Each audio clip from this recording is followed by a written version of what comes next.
দেগঙ্গায় তৃণমূলের বিজয় মিছিলে হামলা, আক্রান্ত এক তৃণমূল নেতা। অভিযোগের তীর আইএসএফ এর বিরুদ্ধে। অভিযোগ অস্বীকার করেছে আইএসএফ। দেগঙ্গায় তৃণমূলের বিজয় মিছিল চলাকালীন হামলা চালানোর অভিযোগ আইএসএফ এর বিরুদ্ধে এবং এলাকায় বোমাবাজি করার পাশাপাশি চাঁপাতলা পঞ্চায়েতের উপপ্রধান হুমায়ুন রেজা চৌধুরীকে এলোপাতাড়ি ধারালো অস্ত্র দিয়ে কোপ মারার অভিযোগ। গুরুতর জখম তৃণমূল নেতা হুমায়ুন। অভিযোগের তীর আইএসএফ এর বিরুদ্ধে। অভিযোগ অস্বীকার করেছে আইএসএফ, তবে গোটা ঘটনা তদন্ত করছে police. Bureau report, ICTV news Bangla.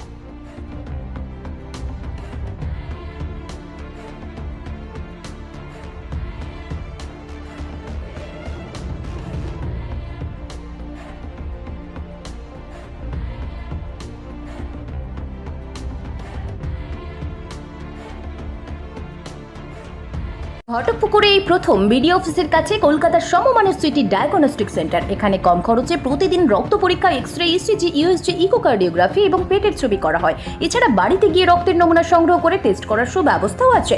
সমস্ত টেস্ট 30% ছাড়ে করানোর জন্য এখন স্ক্রিনে দেওয়া নম্বরে কল করুন। ঘটনা আজকে একটা বিজয় মিছিল ছিল আমাদের লোকসভায় বিপুল জয়ের পরে চাঁপাতলা অঞ্চলে বিজয় মিছিলটা ছিল বিকাল 3টে থেকে 5টা পর্যন্ত। তো সেই মিছিল করে ফেরার পথে মিছিলে অনেক লোক ছিল। আইএসএফের কিছু ছেলে ওরা রেডি ছিল এবং ওদের পূর্ব পরিকল্পনা যে ওরা হুমাদার কিছুদিন আগে হুমায়ুন রেজা চৌধুরীর ভাই তার নিজের ছোট ভাইকে খুন করে একেও মানে আইএসএফ প্ল্যান করে একেও সরিয়ে দেওয়ার একটা প্ল্যান আজকে ওদের ছিল। ওরা পূর্ব পরিকল্পিতভাবে ছাদের উপর থেকে বোম চার্জ করে মিছিল ছত্রভঙ্গ করেছে। সেখানে দেগঙ্গা থানার অনেক পুলিশ অফিসাররা ছিল, এখানে আমাদের র্যাব সিআরপিএফরা ছিল, র্যাব ছিল, সেই তারাও পর্যন্ত দৌড়ে পালিয়েছে, এত বোম চার্জ করেছে। তারপরে আমাদের গাড়িতে ছিল, ও একটা মানে জায়গা থেকে ওঠার পর উঠতে পারেনি, ওকে প্রথমে গলায় মারতে যায়, ও হাত দিয়ে সেভ করে, তারপরের কোপটা ওর পায়ে মেরে দিয়েছে, এলোপাতাড়ি কুপিয়েছে। এখন কেমন আছেন উনি? এখন ওনাকে আমরা জেএনআরসিটি হসপিটালে ভর্তি করা হয়েছে কদমগাছিতে।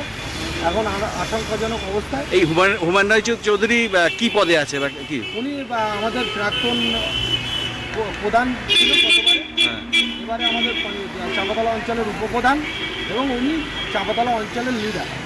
আপনার নাম আর পরিচয়? আমার নাম রবিউল ইসলাম, আমি দেগঙ্গা পঞ্চায়েত সমিতির বনভূমির কর্মকর্তা। ঠিক আছে, ওকে। আইএসএর বোমগুলি পিস্তলের রাজনীতির শিক্ষা দেয় না। নওশাদ সিদ্দিকী সৌজন্যবোধের রাজনীতির কথা বলে। আজকের যে দুর্ঘটনা ঘটেছে এর জন্য অত্যন্ত দুঃখিত এবং ব্যথিত। যে বা যারা এই অসামাজিক কাজের সঙ্গে যুক্ত, পুলিশ প্রশাসন, আইন আদালতকে বলবো উপযুক্ত সাজার ব্যবস্থা করে এই ধরনের মানুষদেরকে উচিত শিক্ষা দিক। আগামী দিন বোমগুলি পিস্তলের রাজনীতি, মারধরের রাজনীতি, হুমকির রাজনীতি বন্ধ হোক, এটা আমরা চাই। আমার নাম MD Qutubuddin, Indian Secular Front, উত্তর 24 পরগনা।